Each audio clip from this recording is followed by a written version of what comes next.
Hello, Onslow County. My name is Lewis Rogers. I'm running for Onslow County Board of Education. So this week I heard two things. I heard one that I was manufacturing a crisis by asking for a district advisory council, and I was manufacturing a crisis by asking for accountability from the associate superintendent.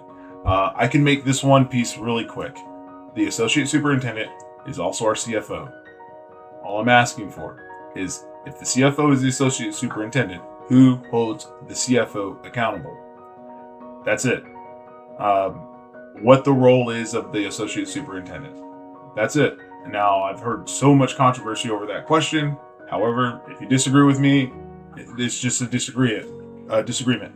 I think it's a valid question.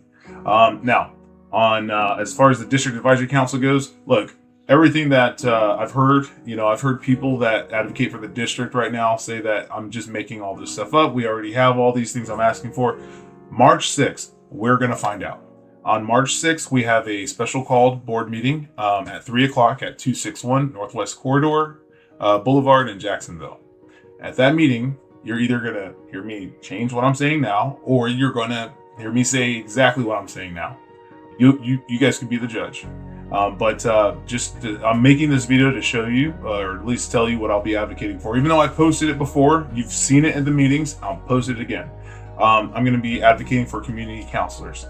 There's plenty of nonprofit community counselors within Onslow County that want to help.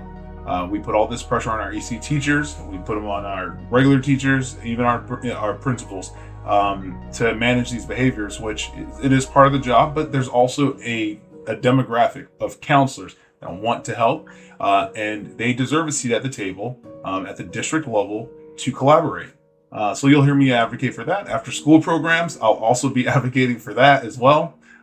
There are multiple after school programs that don't have access. They cannot establish a relationship with the district because it's just something that it doesn't feel welcome. But if they're sitting at that table and they see an issue within the schools, they can help. So I'll be advocating for that. Parental resources. I'm not talking about mandated resources. I'm talking about if parents are struggling, there's nonprofits within the community that can offer services. If the educators say that, hey, parents are likely having issues with this, if they're sitting at the table, they can respond. Human trafficking education. At the district level, if we have one of the largest human trafficking interdiction nonprofits in North Carolina, sitting right here in Onslow County, ready to be used at the district level. That would be something that is great. Where at the district level, they start there and then work their way down. And I've heard it before. They've already been in our schools. Yes, they have. But it needs to be a norm, and it needs to be regular. That's actually in the law. Local builders. Can't keep going all the way to Charlotte, all the way to Raleigh to look for builders. If there's an HVAC system or electrician that we need to start here and stop outsourcing. Give the community a shot. So they're welcome. I'll be advocating for them. Safety assessors, we don't need to talk about that. You guys already know how I feel about that. Third-party satisfaction advisors. That is huge. When we talk about the satisfaction surveys that we issue for the teachers, that we give to the teachers, yeah, that's by the district. And there's often times where a satisfaction survey comes out and the principal knows which teacher wrote what.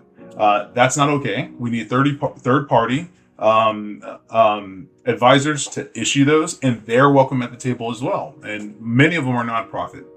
I'd also like to see a teacher council. When we make decisions, it's a couple individuals that tell us the best thing for the district, and the board is supposed to be making the most educated decision based off of that. But we need to be sitting in front of a council of teachers, even a council of principals.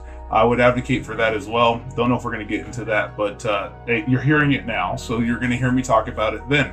But the biggest thing that this whole piece brings together is more district accountability and more community involvement. It helps with safety, mental health, recidivism with kids getting into trouble. That's what it does. So you're going to hear that, and you're either going to watch the meeting and I'm going to say what I'm saying now, or I'm not.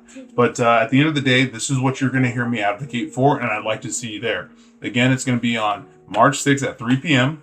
Don't know why it's at 3 p.m., but it's at 3 p.m. So That's definitely not my choice. If I'm asking the community to be involved, I'd probably set the meeting later in the day so that the community can actually make it, but it's not me that scheduled it.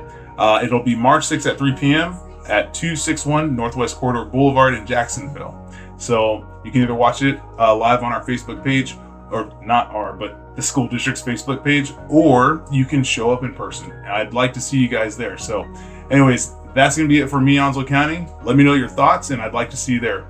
Take care. Have a good night.